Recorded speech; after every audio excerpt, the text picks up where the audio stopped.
This tutorial, we will demonstrate how to access the files that were sent to you from NOAA Digital Coast and then bring them into QGIS for further use or analysis or modification. And in this example, we'll actually show you, we'll attempt to show you how to merge multiple LiDAR sets together into one file. So I will quickly come over here to my email. You'll get a message, two messages for each data set. Typically, one will be a confirmation message. One will be the actual data with a link to download a zip file. So if you were to click on that, and then you can basically go through and confirm the selections that you had made to prepare the data set below.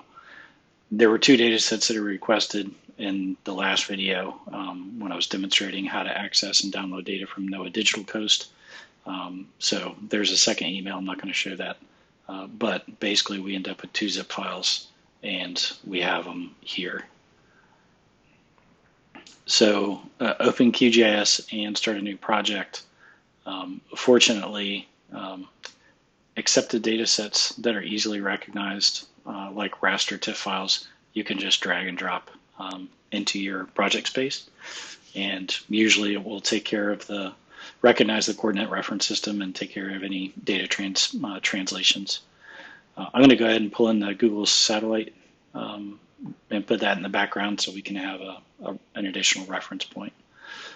From here, obviously, you can go in and you can confirm by double clicking on that entry and clicking on source. You can confirm the coordinate reference system, which is correct. You can change how the data are presented.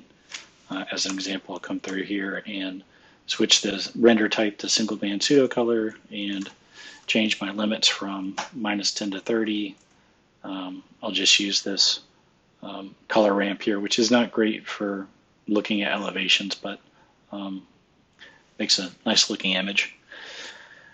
So you can clearly see the terrain here following the landscape and just how complex some of this watershed is in the tributary network.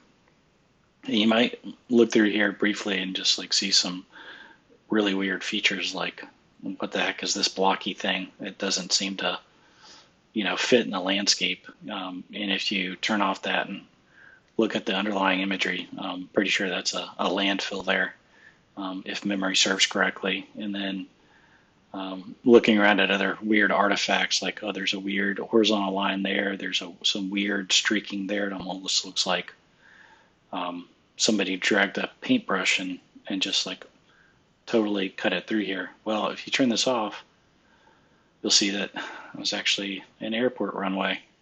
And that horizontal line up there, that was a road.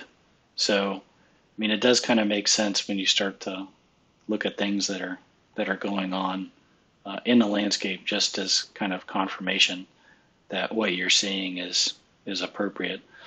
Some of these features probably are weird artifacts of the data, like this feature here that may actually not be a real typographic feature, but I mean, for what you get in an easy to use data set, this is pretty helpful and a nice place to start.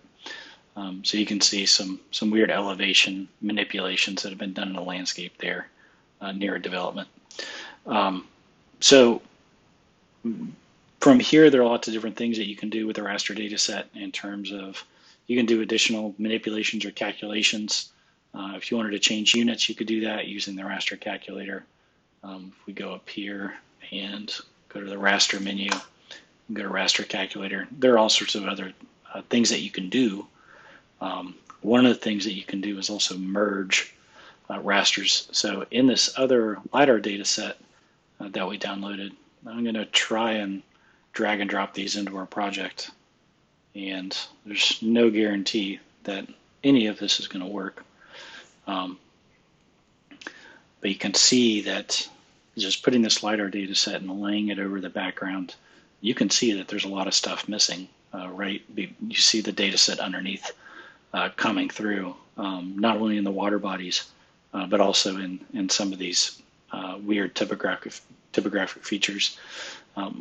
In areas of dense canopy, LiDAR has a really hard time penetrating the ground surface, so sometimes you get some data dropouts, and sometimes those gaps are not small enough to be averaged by the NOAA Digital Coast, even though we did check that box. So it is oftentimes very helpful to merge these data sets into one. And the way this is supposed to work, I'm going to enlarge this now and make it a little bit bigger. You might want to read up and confirm this, but my understanding is that if you go to the raster menu and go to miscellaneous and then go to merge, if you select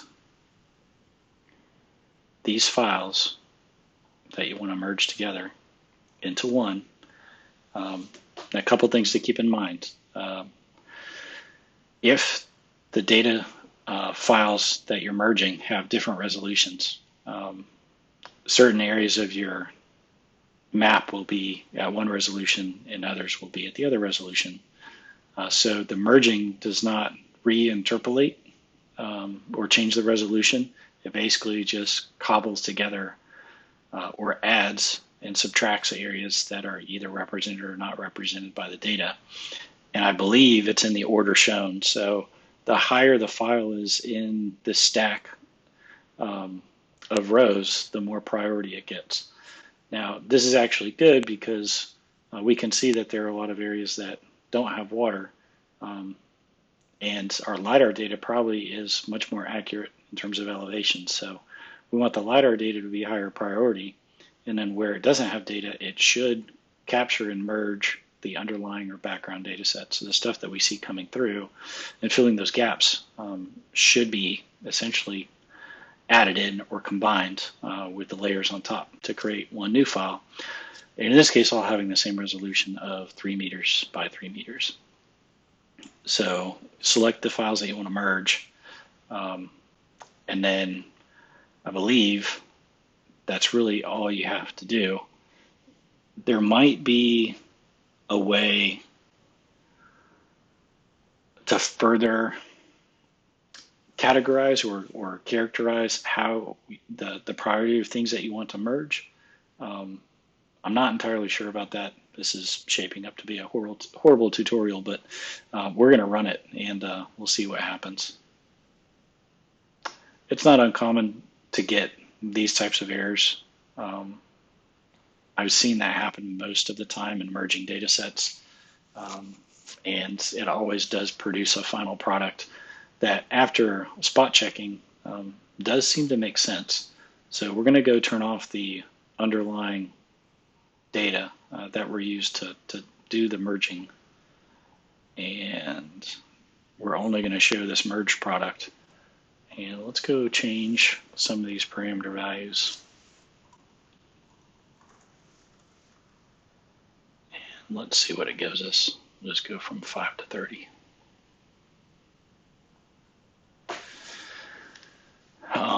So it looks like it did a fairly okay job. We'd probably want to come in here and do some spot checking and ground truthing of the data sets to make sure that everything seems legit. But at first glance, this appears to have done a fairly good job of doing the interpolations. So it does appear that we merge these data sets and the result does look fairly good. But again, you'd probably want to do some spot checking, but that does look pretty good. If we were to compare that against our original underlying data set, I need to go back and change the levels so everything is consistent between the two. So if we hit apply, so basically these files, this is our merged. And then if we come back here and turn the merged off, we should have the underlying NCEI data. So it looks like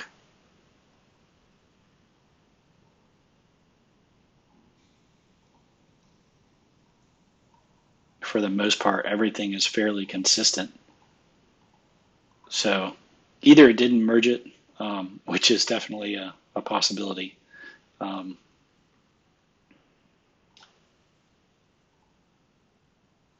Or some of the upland area data sets had been updated and we're using the most recent information anyways.